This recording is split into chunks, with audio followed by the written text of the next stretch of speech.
I was driving along Olympic, and right before me, I saw these white 30-something-year-old men skateboarding, sort of going across the street, zigzagging through traffic. And I could tell that the cops were sort of running my plates and was having a complete panic attack. I was within the speed limit. I had insurance. The tags were registered. Everything was, everything would have checked out, but there I was having a panic attack. And, these white men were sort of just ignoring all the traffic rules and zigzagging traffic. And I thought, wow, there's a freedom that I would love to enjoy. And so I did that piece sort of just to showcase the fundamental difference that, white men are able to enjoy, a different freedom that I once knew, having been from Trinidad. I grew up in Trinidad and moved to Los Angeles when I was 21. So it's something that I know to be a reality, and it was something that I missed. So maybe the painting really should have been, I so miss this freedom, but I thought that the text, I am so jealous, would sort of showcase exactly how I felt. So back then, no, go ahead. I was going to say, and now you're doing these very, very profound, much less about you and your feelings, but what's actually going on in society today and what is happening with this movement. And the piece that you have here in the show is a very intense, really in your face. This is what's happened. These people have lost their lives. Your thoughts are very much away from you and much more in regard to the society at large and what is actually going on. Really profound. And I believe you've done other pieces that are equally, about social consciousness and what is happening. Yeah, I think I've always sort of commented, my paintings have always been sort of socially conscious and commentary on what's happening and how, the social landscape is impacting my life and my friends, my family, people I know. I think back then, the messages were a little more subtle. But things have changed radically over the past 10 years in terms of, what's trending and what's being discussed, and, race relations, as we all know, during 2020 with the uprisings and the riots. And it's been sort of,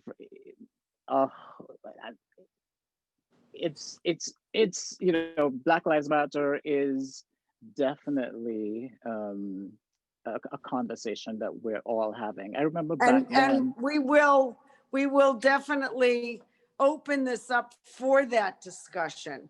So yeah. This is a brief, so I'm going to move on to Zeal and come back to exactly that, because that Absolutely. Is part of what we want to also open up as part of our conversation. Okay. Absolutely. So we'll keep it to like a few minutes here, and then we're gonna get into more in depth with everybody being able to be involved. Okay. Wonderful.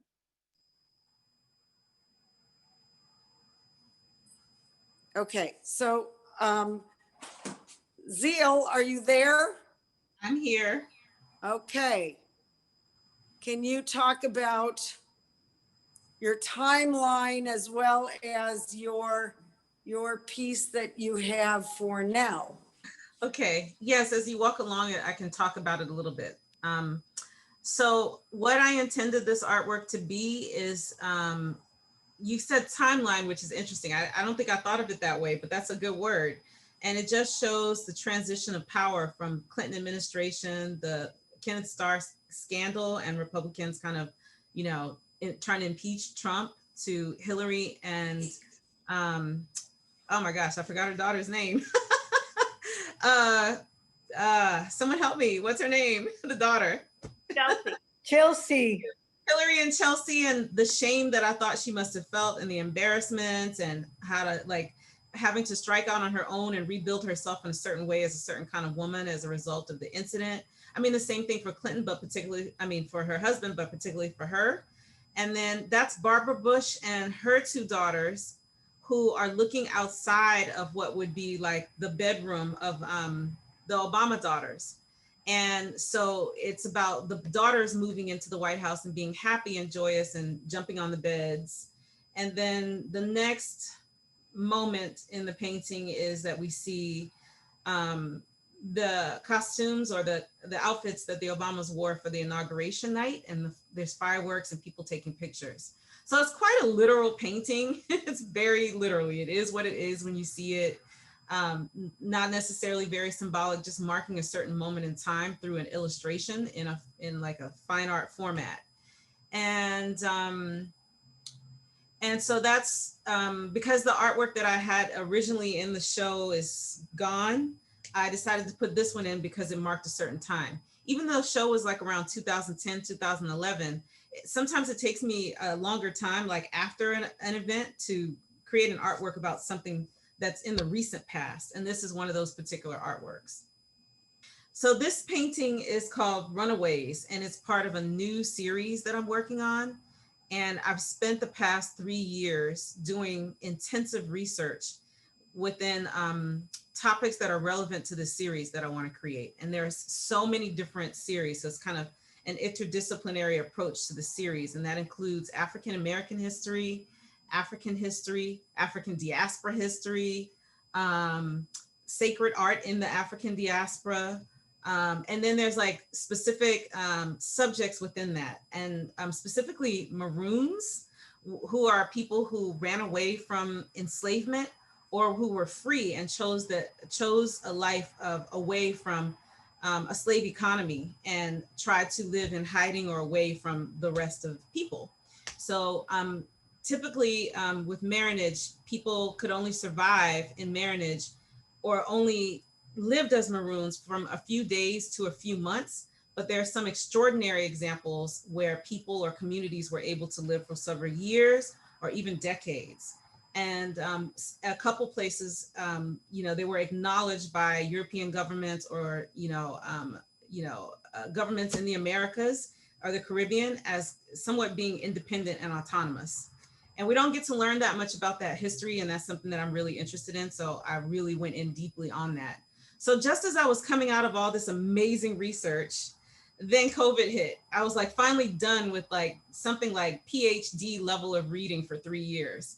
And then I suddenly found myself reading about COVID and public health and, politics and all these different things that are connected with the public health crisis that COVID causes.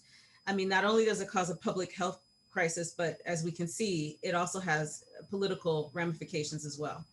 So, so the last one, Runaways, is from my series, Pantheon of Akatas, which I have done like maybe about not quite 20 artworks yet in the series, but it's called Runaways because in it I imagined that my Maroons are magical women, like witches in the forest, magical women, ancestral mothers. It's in a magical space to begin with that it's all women. So as soon as you see that it's all women, there's something about it that makes it like different than the norm in the everyday, I think. And the three men are, all of the people are in a time space that is not specific. So it's kind of mixed up and it's kind of like a mystical space. And the men have run away from slavery originally in my mind, but that could also be today running away from whatever in society or being hurt by, police violence or, something in society and they're being saved by the women. So that's what's happening in the artwork. I mean, that's the basics of what's happening. I can go on it on a more symbolic level and talk about things, but it's kind of hard since you can't really see it with detail right now. So we are now going on to Ted's work. And as I had mentioned, the Adam and Eve is from 10 years ago. And then what he is done for this show take some reading. And Ted, I'm going to turn it over to you to talk about this. I think that many of the things that you have broached in these small works really is very, very impactful in terms of what white privilege is all about. Ted, are you there? The one on the left, the Adam and Eve painting, I did that one for the old show. And at the time I had a very different sort of sense of things. I grew up in a town where everybody was mixed. We were near the United Nations. We had students from all over the world. And I was always sort of amazed that sometimes my friends' parents, because they were older, I'm 62 now, were sort of prejudiced, but if they landed up marrying someone of a different race or ethnicity, once they had grandchildren, they always loved the grandchildren. So I've always believed that until everybody's mixed and everyone has mixed grandchildren, we're going to have a lot of trouble. But I started that idea and I went back to Adam and Eve and just thought if the original couple had been a mixed couple, that would have solved a tremendous amount of problems from then on. So that's where that painting came from. The new painting, you know, when Liz mentioned doing the show again, I really wasn't sure what to do. I kept thinking, well, I can't do a painting. I can't, because as a white person, I really didn't want to, I didn't know how to approach this. And then I kept thinking of the quote that racial problems are not a Black issue, they are a white issue, that we don't, that it's up to white people to get over themselves and all the things they do and understand their privilege. And I've always been quite aware, especially growing up in that town where everybody was mixed and my dating history, of my advantages. So I just decided to do 9 little pieces based on white privilege. And they're just things, and this goes back to what Miles was saying, like, he can't skateboard at 11 at night and go in and out of traffic. Whereas as a white person, I can do that. So I just wanted to bring up a number of things like, I don't need to worry about getting shot by a cop.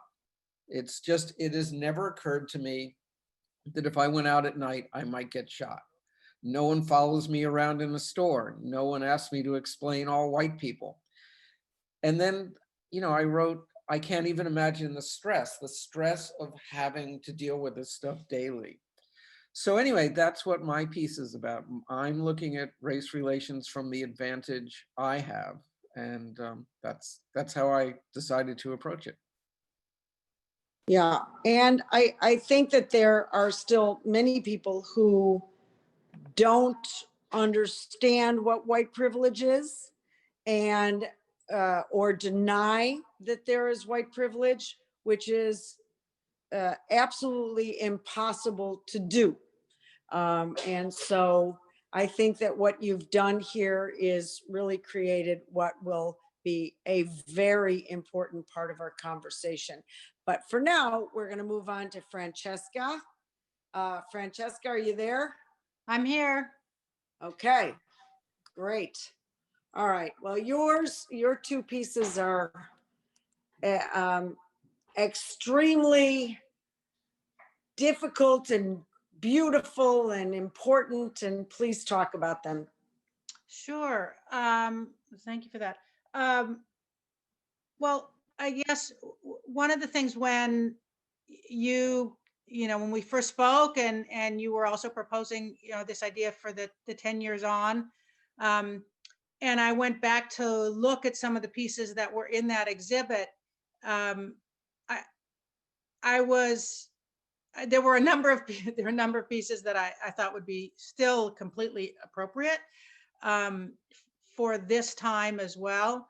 But I was kind of uniquely surprised, and yet not, but at how appropriate the large painting was, in that it talks about people being killed and being left out for other people to find, to find their bodies, and to, it's a tool of terror.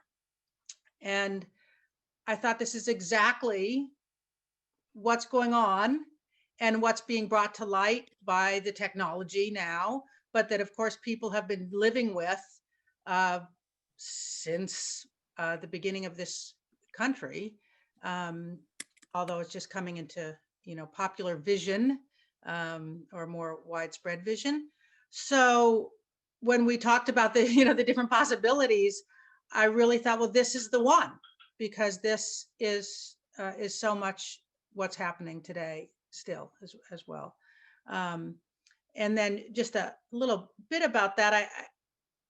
I when I made this painting, and then at other times, I really thought, I was thinking of this as a government or foreign powers use of this tactic of terror, of leaving bodies on the streets for people to find, and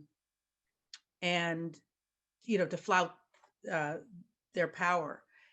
And I have come to realize in the last number of years that it's this nation's tool as well, and it's not just in other places by any means. And I've really come to think of it as a tool that the people in power are using, to terrorize. And unfortunately, it's pretty effective, but there you go. Then the other piece, I did, honestly, I have not been doing very much work on the events that are happening and have been swirling around us for the last number of years. And I'm, even though I don't know exactly how to say this, I'm really, this exhibit and these questions have started me thinking about this, that I'm feeling for myself that my creation of art is not enough. I'm not quite sure yet what else I need to do. Knowing how powerful art can be, but I still, yeah, I'm struggling with that. I'm trying to figure out what else besides my artwork that I can do to deal with these issues that I've been dealing with my art for so many years. Well, and this is one of the questions that I actually am going to pose. So we'll move on to Right. Richard at this point. Although, actually, Liz, if I can just, because it's you and it's a different piece, if I can just acknowledge, not with this individual thing, but what you did by creating really a chapel and a place of honor So for if you want to move to the that. dead people, and making this this installation, I really so appreciate that, the combining of the images of the empty chairs. So I just want to acknowledge that I really find that powerful, and it's really refreshing to have somebody else respond to my work and then include it really in your work, Liz. So thank you for that, and I think that really gives it an even deeper meaning and other nuance. So I appreciate that. Well, thank you for recognizing that. That is our next slide. As you can see, this is an installation that I did. And when we're finally done, I'm walking around the gallery. I'll actually show you the entrance of the gallery, which is really supposed to be almost like a church-like scenario. And this is 9 chairs. And as you can see, Miles Regis's painting has the 9 people who have been killed by police, and are, really the 9 heroes that have created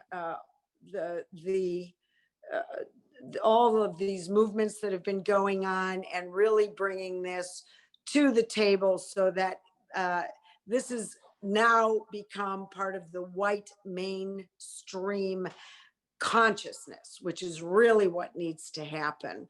And serendipitously, Ted Meyer actually did 9 of these panels that that he wasn't aware, but somehow consciously, unconsciously, it was 9. And so that is pretty incredible, really incredible. Liz, there's somebody's finger over the lens, partially over the lens. There we go. Okay, that must be mine. Okay, so, all right, so we're gonna move on to Richard Turner. And Richard, hello? Can you hear me? Yeah, there you are, fabulous. Yes, Richard. We are now, it's now in your court from then and now, 2 very different mediums. Well, I'm an artist. That you are. I don't limit myself to any particular medium. I let the spirit move me. But before we start, I'd like to say that what you do in your gallery and why I really appreciate you, it's because what you do is very important. You give voice to a lot of people who wouldn't have a voice, an arena to show their abilities, and that's really wonderful. Garth, you're looking good. I haven't seen you since you went clean on top. Zeal, congratulations on the fellow. And Ted, I thought you were mixed actually. But anyway, the painting on the left is, you know, just experiences in South Central. I grew up in the 9th Council District, which is 51st and Main Street. And I was a landlord there for a while. I had properties, and, you know, what I would witness every day was kind of tragic. The first panel is, what does it say? Eviction, divorce. Those are the signs that populate all the fences that are up to that surround abandoned buildings. And in the bottom, you see what I used to see as a child: tutoring, grades 3 through 8, math, reading, all the important stuff. But this other thing has happened, and the tutoring bit is falling off. The kid is sitting there with his hand, standing there with his hands over his face, because bling is about to fall from the sky. And that was a fascination that I saw a lot in the community. That, yeah, Gilbert Lindsay, yeah, right on. That became more important than anything else. It's how you look. And then on the bottom is 40 My Ass. That's a tribute to sagging and the detriments of malt liquor. And Play Now is about playing the race card. I mean, you see this, this kind of squalor, this kind of behavior, and it's no wonder people get to play the race card. So 10 years later, I did the piece on the right, which is the veneration of the Black matriarch in urban mythology. Every Black neighborhood had a Miss Leona, a Miss Willie Mae, someone who was completely unselfish and raised the kids in the neighborhood who didn't have anything. The mothers of the slain people, of the people who have been killed by the police, the dignity, because they were these same women. So I just attribute to them. And so the other piece, the assemblage, is, Liz, are you there? I am, I'm there.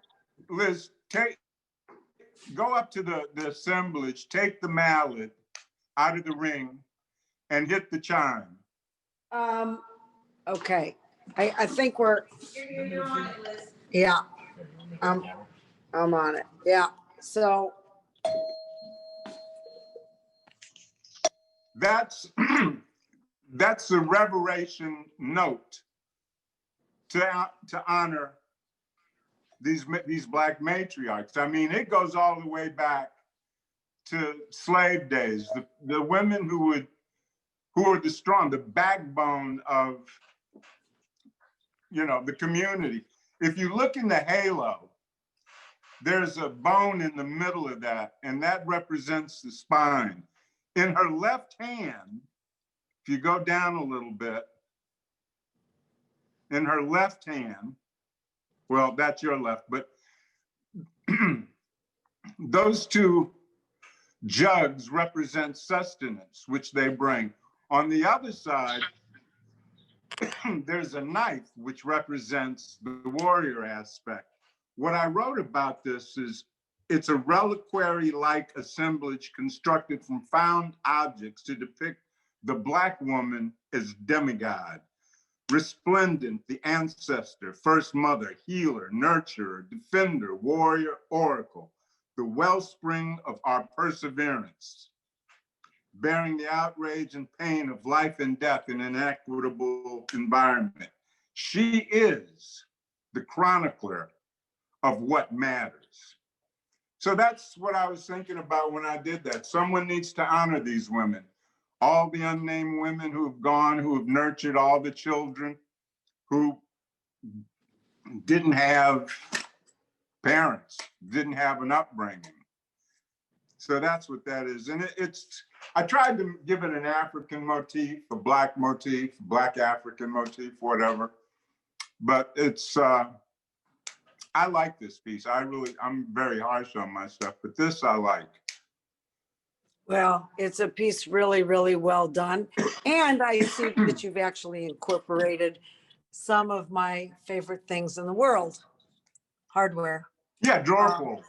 Drawer pulls, yes, drawer pulls. Drawer pulls seem to work. Yeah, yeah, that they do.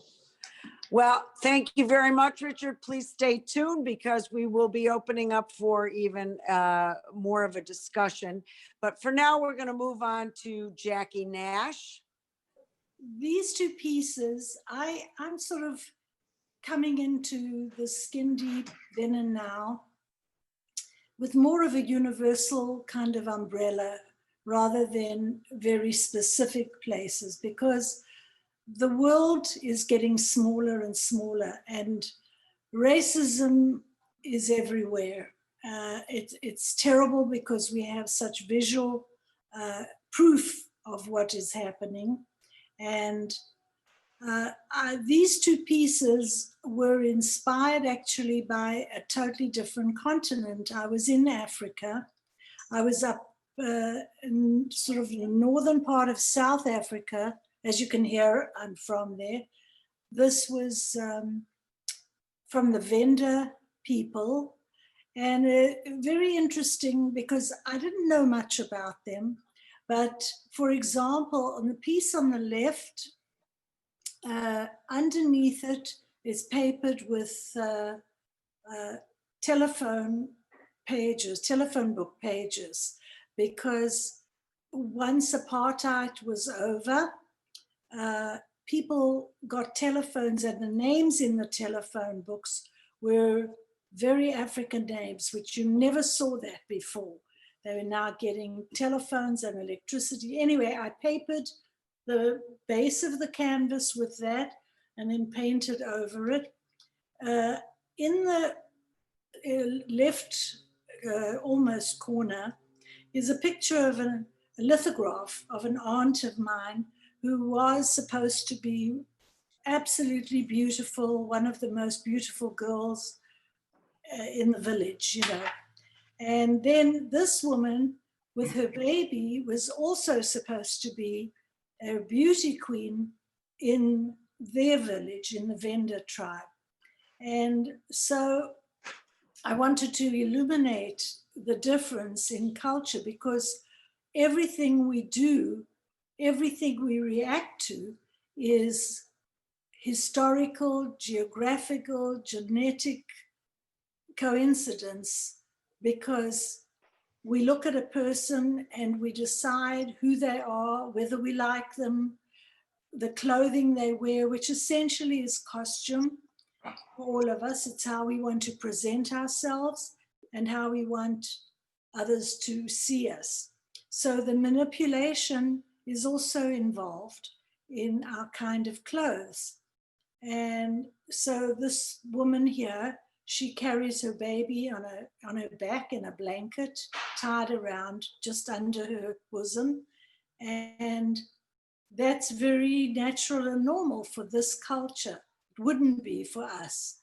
Now I'll move on to the painting on the right, also papered with the telephone directory pages.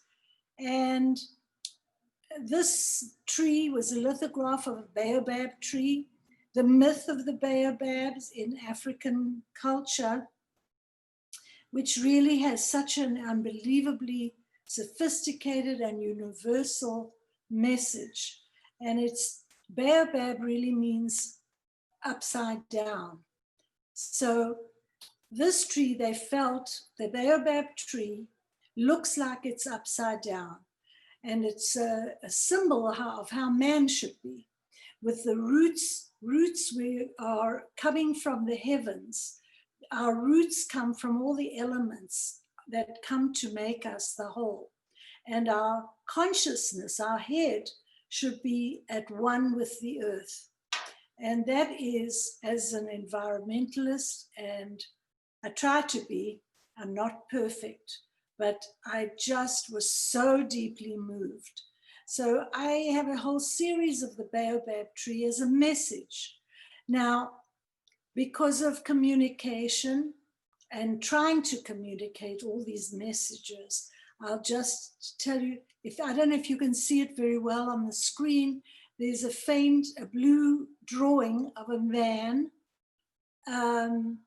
He is one of the famous things about the Venda people is they make superb drums, and their drums they're enormous, and they carve them with stories of their different fables and stretch the skin across. And of course, as they beat it in different parts, it has different sounds, and it's almost like creating a piano drum.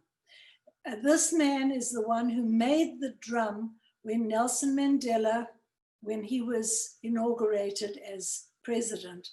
And I never got to see the drum, but he gave us a demonstration of one similar, enormous thing. I think probably this drum must have been, I don't know, 7 feet long across and probably 4 feet wide. And I mean, the sound just alters your heartbeat, and he was amazing.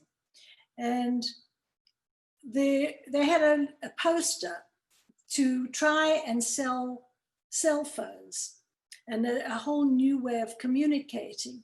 So they have this painting of this little girl with the megaphone and screaming, and the words across the poster said something like, "You don't have to shout to be heard. You can use a phone and we can hear you very well." Something that was just so naive and simple. But I really loved it. I just loved it. And then at the bottom, I have mother, father, and baby elephants just going for a walk, just to make sure that we recognize that this is a little bit of Africa. So since it's supposedly the cradle of civilization, and I'm very involved, always have been, sociopolitically conscious in my work, because I feel that all of us artists, we have to illustrate our truth. If we don't, we're just making product, right? And God knows there's enough product to pollute the planet. So my truth comes from a very overall, view of racism. My parents were from Eastern Europe, managed to get out with a whole other story, got to South Africa. They met in South Africa. And the irony is that they left a country where racism was the law of the land, to put it mildly, to come to a country where racism is, once again, the law of the land. So the irony is kind of loaded. And thus I grew up. And I don't believe that our generation, there are not too many people who lived sheltered lives anymore. Because of communication, technology, I think there are very few people who live sheltered lives, unless they're living, you know, in a very isolated area. But I think that every one of us, if we just open our eyes and our ears, we can see that we have been exposed to the judgments that really hurt society. And I hope that we'll be able to dilute all those prejudices. And I think that just being aware is a very good start. Yes.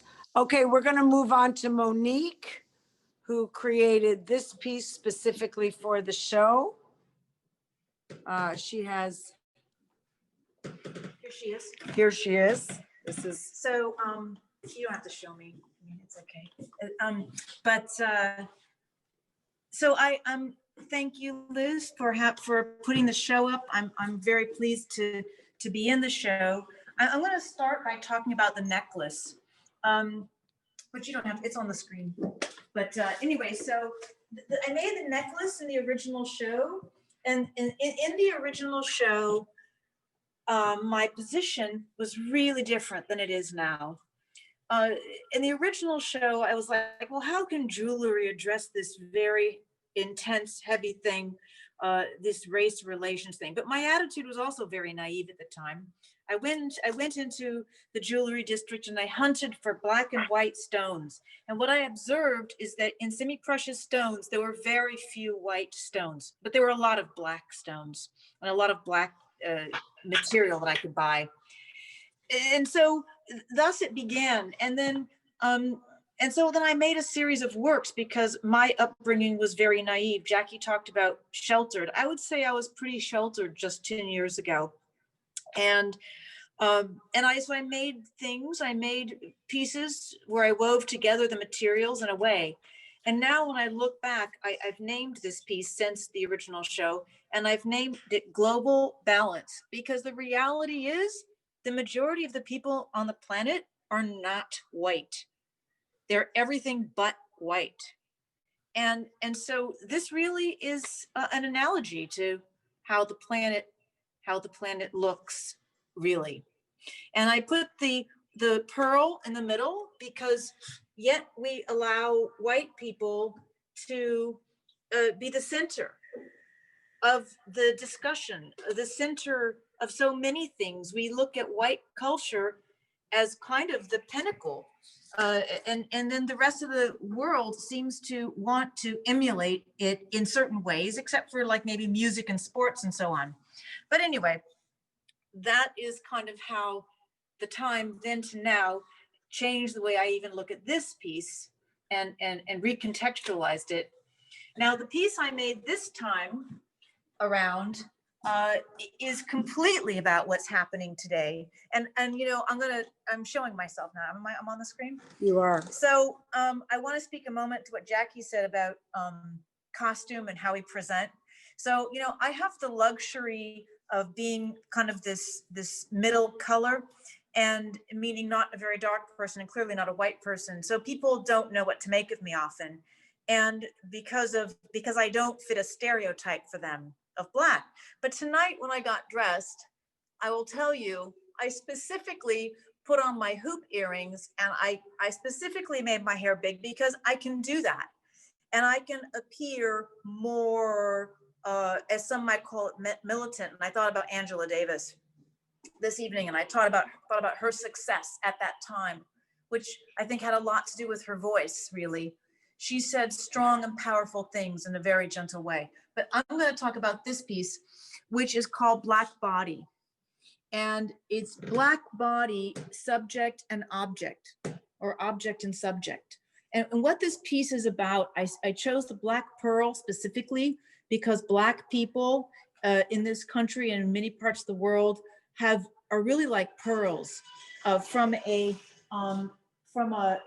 something like just we have a, yeah, there we go. From a granule of something treated not as valuable over time, the pressures and what the world has made of us is a miracle, to quote Joy DeGroy, who talks about the Black post-traumatic slave syndrome. Is that after everything that's happened to Black African Americans, we still thrive and survive. And I call this Black body, object and subject, because, you know, before people look at us and say, hey, what's going on? You know, there's a Black person. Oh, there's Black people over there. I mean, it's always like, you know, you describe somebody and everyone always says, oh, the Black guy. They don't say, oh, the white girl. Oftentimes they'll describe her, but usually we're called out, we're identified. People are hyper aware of us. And that was then, in the 60s, all that stuff. And then now, once again, we are object and subject. And great, I'm happy that we're moving to the mainstream of discourse, the issues of whether or not Black lives matter. But the fact of the matter is that people are asking us right now to talk about our most precious, dark, sacred, painful moments in a lot of discussions, because now people want to know. And like Ted's pieces say, people have questions. Oh my God, people called me. I didn't realize everything that you've been through. And then they want to talk to me about it. But I don't know that there's a lot of recognition, or is there recognition of what they're really saying? It's like, do you walk up to a woman that you know was raped, because everybody knows in the neighborhood she was raped? Do you walk up and say, so how was that rape? Was it terrible? I mean, do you really do that? I don't know. So this piece, all the little stones, labradorite, they shimmer with different colors, because everybody, every color right now is around the Black body. And we are embraced, yes, but we are also subject and object.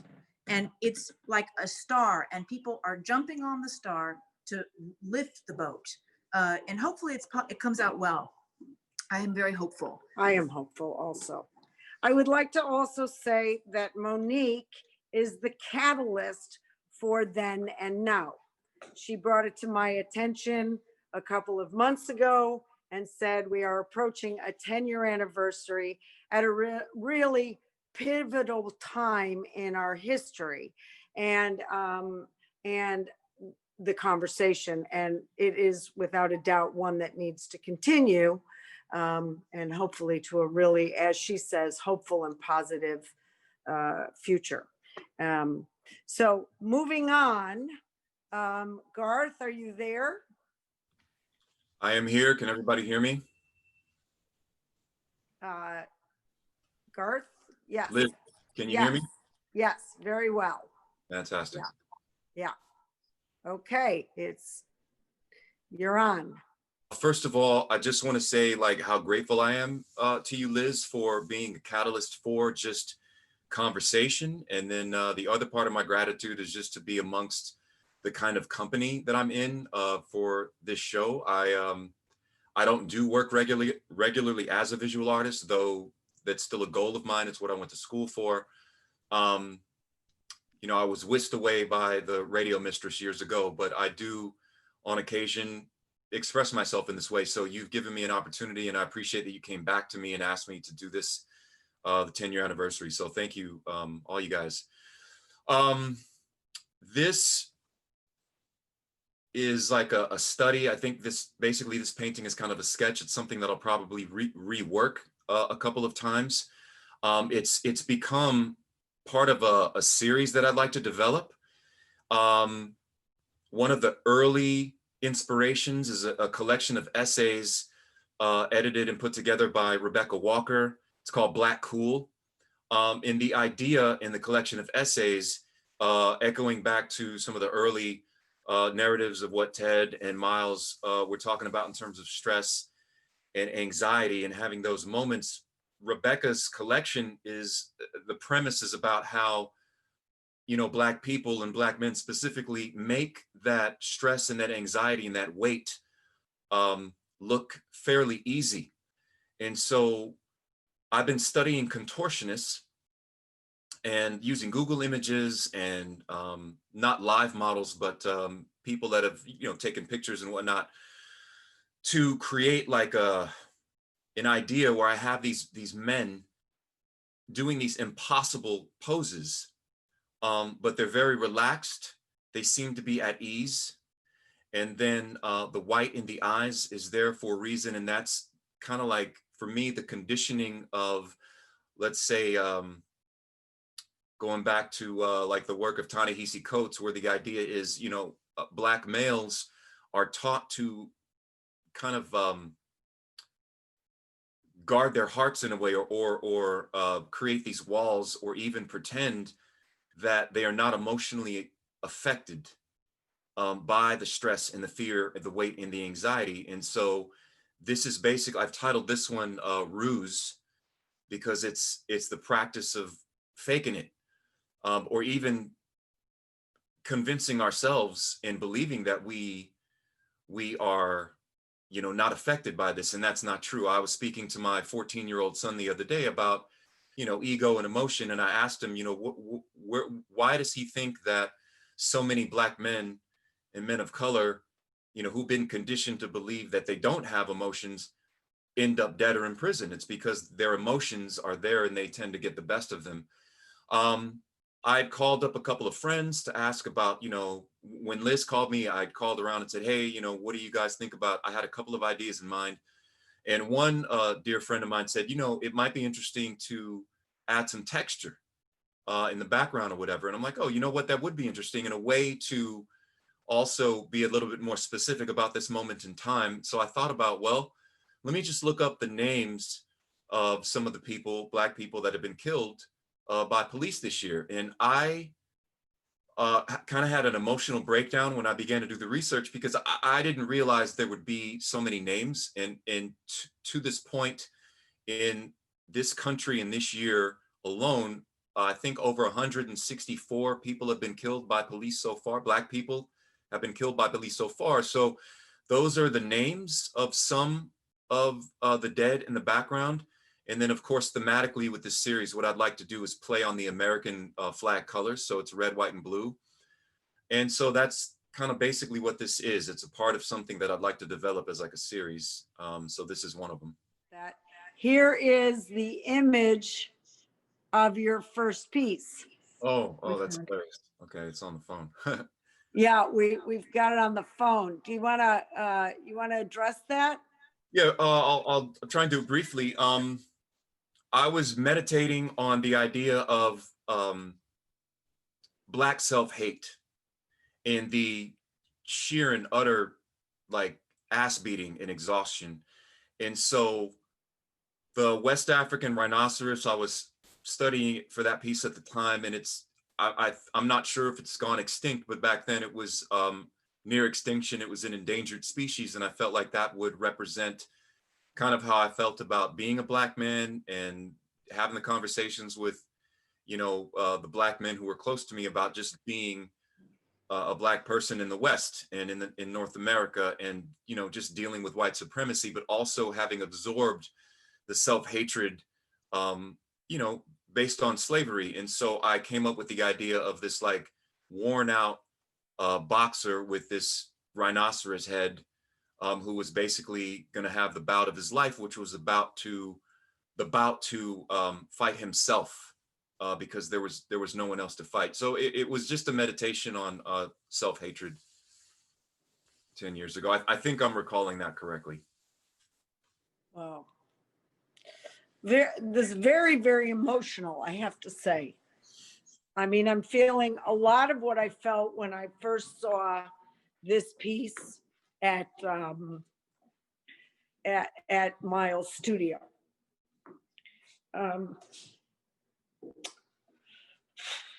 Whoa. I'm sorry, give me a minute.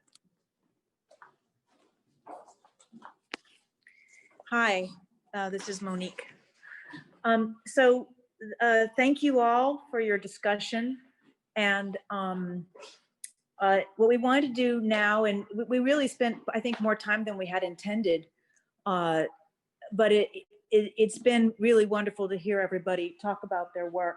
And the next segment we wanted to do was really have a panel discussion for the artists to discuss the work in response to a question that Liz had prepared. Where's your sheet? Yes, and we actually wanted the audience To to participate. participate. And you can do that by asking questions in the chat room. I did want to start this, but I think I want to read something. Monique had a very profound conversation with a friend today, and she wrote to me something that we were going to pose as a question. I think I'm going to read it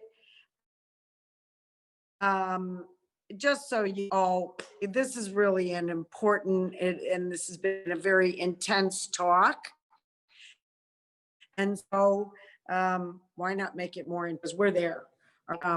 And so with regard to Black history in America and the associated Black and white relations today, do you think art can bridge the space between feelings, pain, and trauma, and the attempted discussions, rational ideologies, or intellectualizing that we are all experiencing since this spring's conscious raising demonstrations?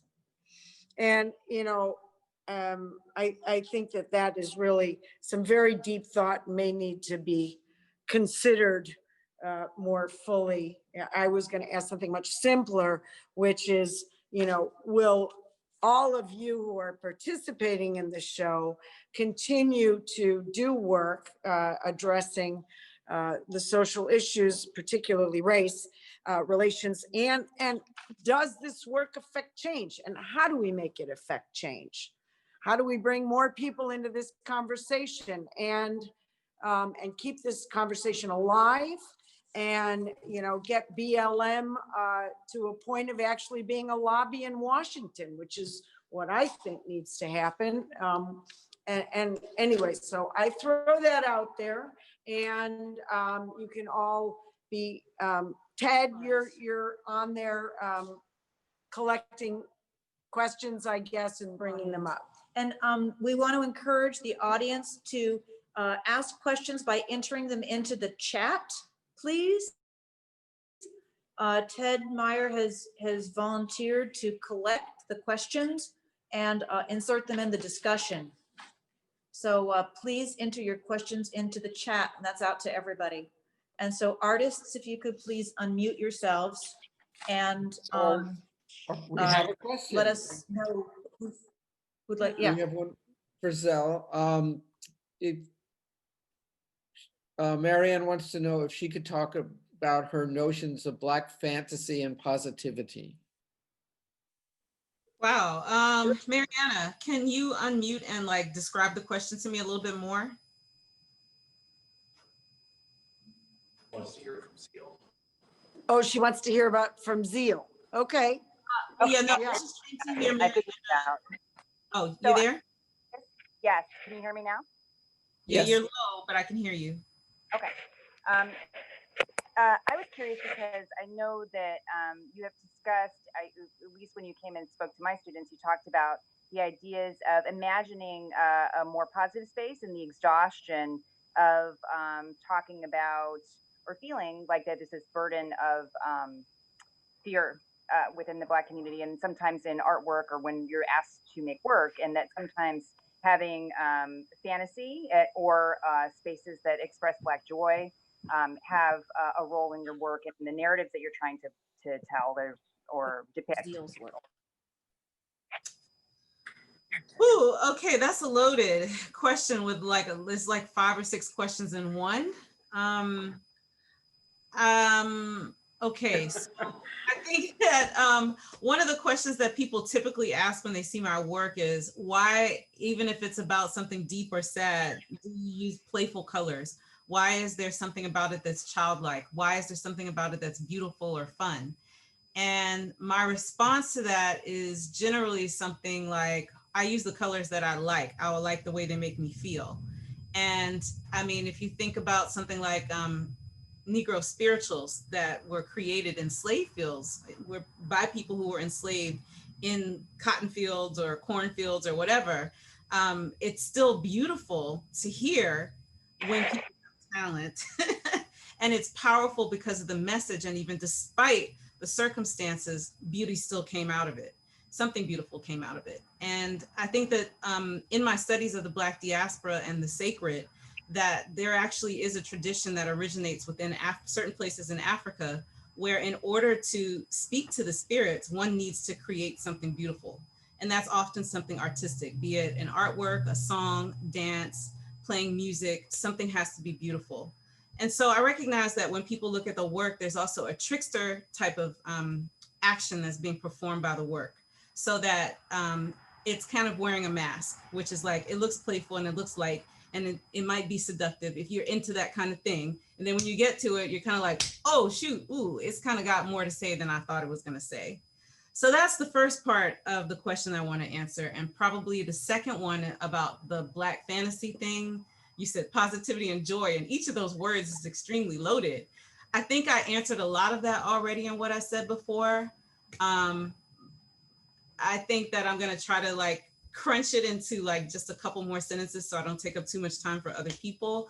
And that is that, you know, joy is what keeps us alive. It's what keeps us from living a mundane existence. It's what makes us human to a certain extent. It makes us, I think that other animals and species actually feel joy as well, but for sure, no matter what your circumstances are, no matter how difficult it is, sometimes people who are living the most difficult circumstances actually have the most recognition of what true joy is, and they go out of their way to create it in every single little moment. And one example I can give is Haitians.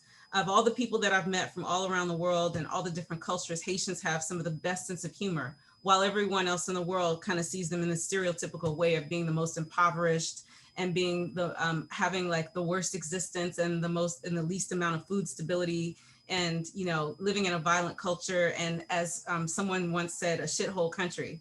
So I just want to, you know, leave off on that note that that's the answer to the question, Mariana. Thank you so much. All right, so if anybody else has a question, send it. In the meantime, I'm going to ask a question of Garth. So Garth, your last piece from 10 years ago, you talked about sort of the feeling of getting beaten up and in fights, and the new work is about sort of going with it and being able to be flexible and bend around it. And I'm sort of wondering if you feel that it's a different time, so there's a different thing going on, or both those feelings living together simultaneously? Well, I think that for the latest work, I titled it Ruse because there's that's the outward expression. And I think that for the one 10 years ago, that was more of an inward expression that I wanted to express visually. So I think with the rhino who's just completely busted up, you know, like a Rocky movie or whatever, that's the deep-seated, deeply buried feelings, because they're in, you know, emotion is inescapable. You can, you know, build around it and put up your fortress and, you know, fill your moat and fill it with alligators or whatever, but the emotions are always there. And unless you deal with your emotions will deal with you. So I think that there's relativity in both the pieces, and one is just more inward and one is the outward. I think that the latest one is kind of like how we come off, how we're viewed, how we want to be viewed, how we want to be perceived, how we're perceived. You know, the idea that we are constantly in survival mode, we make it look, we can make it look effortless. And the other seed of inspiration, because I mentioned Rebecca's book, but the other seed is jazz music. And sort of, you know, at the core of jazz, in the idea of jazz, when you read about guys like, you know, Miles Davis and what Duke Ellington had to say about the medium is basically jazz is Black men, Black people having to improvise as soon as they walk out their door. There's no guarantees. We don't have the same freedoms. We have to be swivel-headed. We have to be on the lookout. We have to make sure that we understand that we don't have, you know, perfect steps aligned in front of us. This place was not designed for us. It wasn't built for us. We have to be ready to stick and move. We have to be ready to jump. We have to be ready to spin, turn, dodge. So it's like we're improvising constantly. And so that's also part of it. Is like we have to bend, we got to stretch, we got to do the impossible, but we have to like kind of roll with it. And we do it with a certain kind of attitude and a certain kind of cool. And it's not to say that that attitude and that coolness is fake. It's just, it's a veneer of sorts. Okay, well, thanks. There's the, I hope that there's makes the, sense. all right, let's see. All right, we don't have any more. So I'm gonna ask one more question. So Jeannie Dunn, when Richard was talking, she talked about, she liked your description of the matriarch on the block. So maybe Richard, you could go back and talk about that a little bit.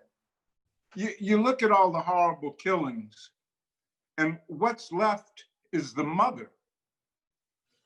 And the dignity that these women displayed, the poise, in the face of a terrible reality. It just, in my mind, it just needed celebrating. The strength, the courage, the backbone of the community. It just required notice and celebration. So, I mean, that's the kind of thing that I do. I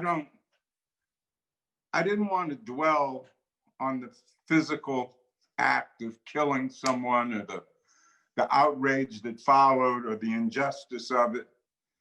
It's a more personal thing that I was doing in celebrating these women. I mean, since Harriet Tubman, these women have existed. And so when you take into consideration the hundreds and thousands of lives that have been lost over the times, and the people who are left are the women, the mothers, the sisters.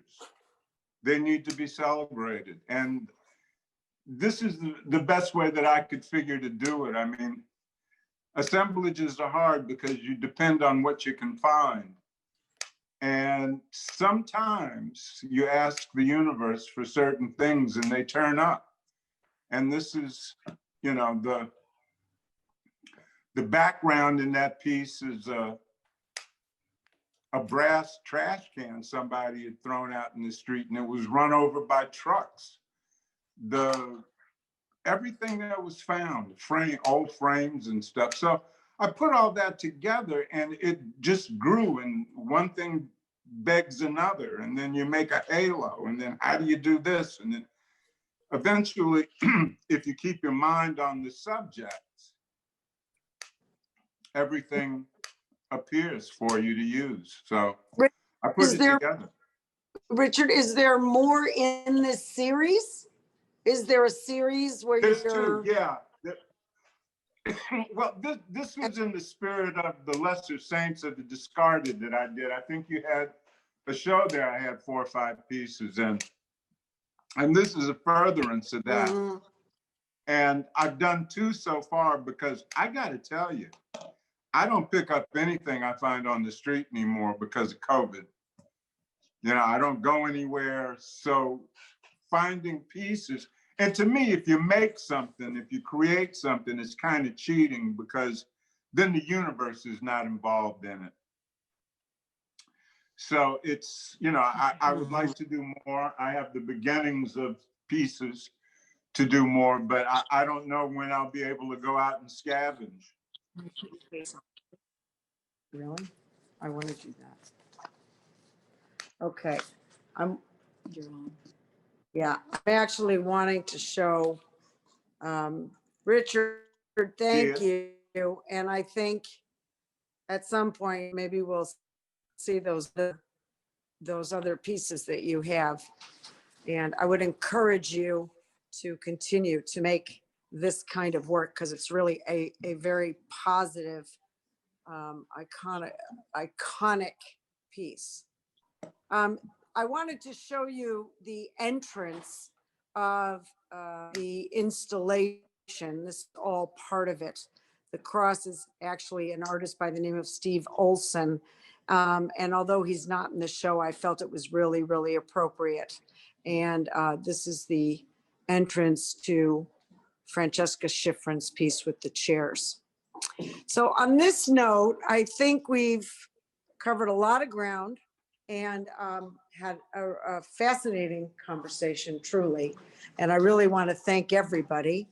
I also want to let you know that this show is available for viewing without an appointment. It is open, the gallery is open Monday through Saturday from 10 to 6. You enter into Liz's Antique Hardware. Chances are you'll see me up at the front counter. And you just come on upstairs and you can see the show. I definitely encourage you to send people here. This is really an important show. I mean, you know, how much will sell, who knows? You know, that's always, I mean, I know it's important for everybody, but, you know, really what's important here to me is the conversation. I do want to bring one other piece to your attention. And although Carla Viparelli, who is in Italy, has this piece, which addresses the refugees that are coming from Africa and coming into Italy. And, you know, this is between South Africa and Italy and so on. This is, you know, it's a worldwide issue as well as one that is rooted here in the United States. So with that, I also want to let you know that we're working on another panel discussion, which will, I'm working on it, be with panelists who are art professionals. So yeah, I mean, you're all art professionals too, but not the artists who are in the show. So, but I'm working on it. So stay tuned, read our newsletters. And again, thank you all for attending. And wow, you're all terrific. You've done great work. Thank you, Liz. Thank you so much. Thank you, Liz. Thank you, Liz, for Thank helping. you. Amazing, everybody. Thank you so much. Thank you. Thank you. Good seeing you, Miles. Thank Good you. seeing you, Richard. Bye, See you Jill. all. Thank you for being here. Congratulations, Zeal. Great to see everybody. Bye. Bye. Bye. Bye. Bye. Bye. Great. Wonderful. Bye.